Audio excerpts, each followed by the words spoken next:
Selamat siang, perkenalkan nama saya Mega Nadia Amboy dengan NIM 2106 11 04 0306. Apa itu investasi? Investasi adalah kegiatan pemerintah yang menanamkan uangnya dalam bentuk penyertaan modal atau pembelian surat utang dalam rangka memperoleh manfaat ekonomi atau sosial. Seperti yang disebutkan dalam PSAP nomor 6 paragraf 6, investasi adalah aset yang dimaksudkan untuk memperoleh manfaat ekonomi seperti bunga, dividen, dan royalti atau manfaat sosial, sehingga dapat meningkatkan kemampuan pemerintah dalam rangka pelayanan pada masyarakat. Penilaian investasi terbagi menjadi 3. Yang pertama, metode biaya. Investasi pemerintah daerah yang dinilai menggunakan metode biaya akan dicatat sebesar biaya perolehan. Hasil dari investasi tersebut diakui sebesar bagian hasil yang diterima dan tidak mempengaruhi besarnya investasi pada badan usaha atau badan hukum yang terkait. Yang kedua, metode ekuitas. Investasi pemerintah daerah yang dinilai menggunakan metode ekuitas akan dicatat sebesar biaya perolehan investasi awal dan ditambah atau dikurangi bagian laba atau rugi sebesar persentase kepemilikan pemerintah daerah setelah tanggal perolehan. Bagian laba yang diterima pemerintah daerah tidak termasuk dividen yang diterima dalam bentuk saham, akan mengurangi nilai investasi pemerintah dan tidak dilaporkan sebagai pendapatan.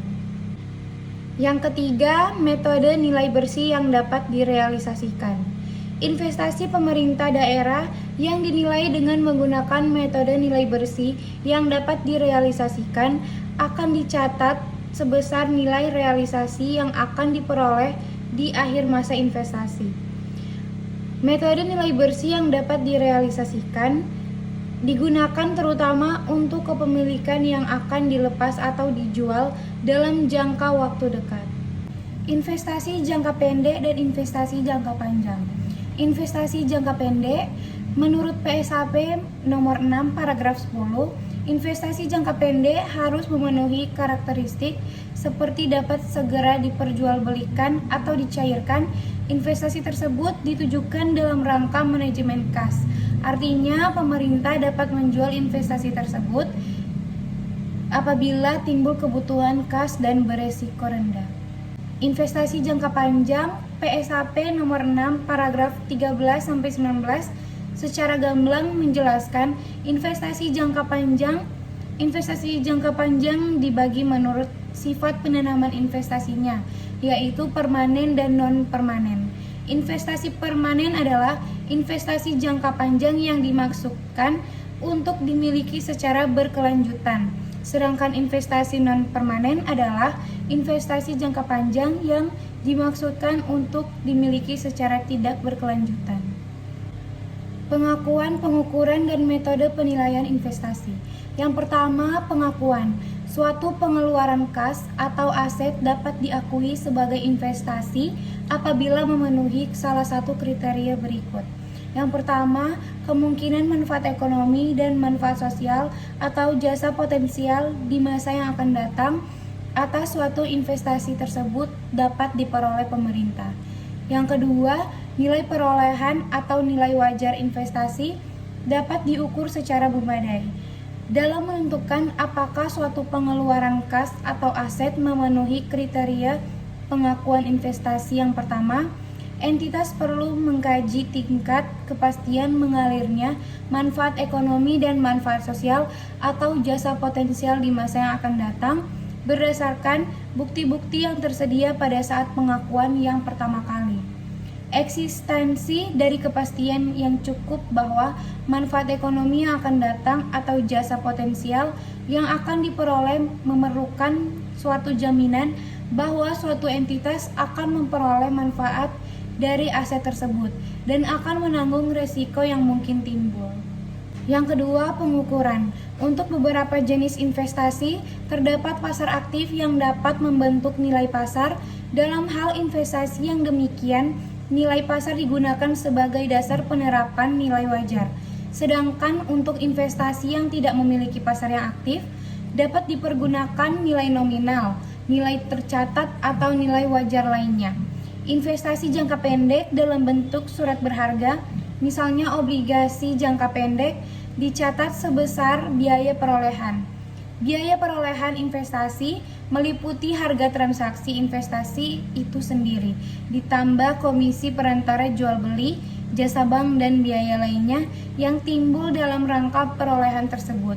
Apabila investasi dalam bentuk surat berharga diperoleh tanpa biaya perolehan, maka investasi dinilai berdasar nilai wajar investasi pada tanggal perolehannya, yaitu sebesar harga pasar. Yang ketiga, metode penilaian investasi. Yang pertama, metode biaya. Metode biaya adalah suatu metode penilaian yang mencatat nilai investasi berdasarkan harga perolehan. Dengan menggunakan metode biaya, investasi dicatat sebesar biaya perolehan.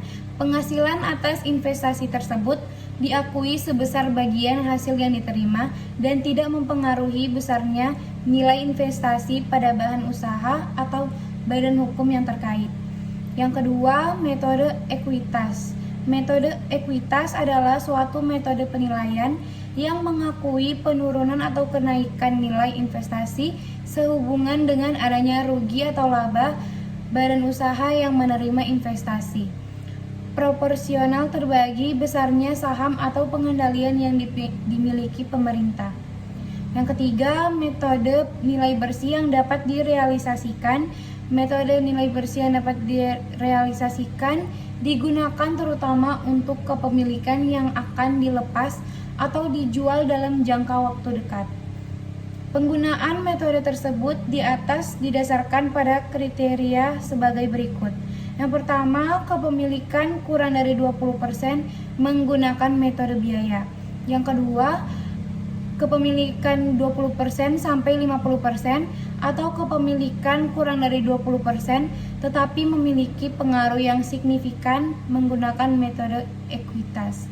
Yang ketiga, kepemilikan lebih dari 50% menggunakan metode ekuitas. Yang keempat, kepemilikan bersifat non-permanen menggunakan metode nilai bersih yang direalisasikan. Bentuk investasi. Komite Standar Akuntansi Pemerintahan dalam modul pelatihan Standar Akuntansi Pemerintahan 2009 menyebutkan bahwa fungsi pemerintah dalam rangka peningkatan kesejahteraan masyarakat perlu didukung dengan tersedianya dana yang mencukupi. Oleh karena itu, pemerintah memungut pajak dan pungutan lainnya dari masyarakat. Klasifikasi investasi. Modul pelatihan Standar Akuntansi Pemerintahan yang diterbitkan Komite Standar Akuntansi Pemerintahan 2009 menjelaskan bahwa dalam rangka akuntansi dan pelaporan set investasi pemerintah, investasi secara garis besar diklasifikasikan menjadi dua, yaitu investasi jangka pendek dan investasi jangka panjang. Investasi jangka pendek merupakan kelompok aset lancar, sedangkan investasi jangka panjang merupakan kelompok aset non-lancar. Penyajian investasi. Investasi akan dilaporkan dalam neraca dan diungkapkan dalam catatan atas laporan keuangan pemerintah daerah.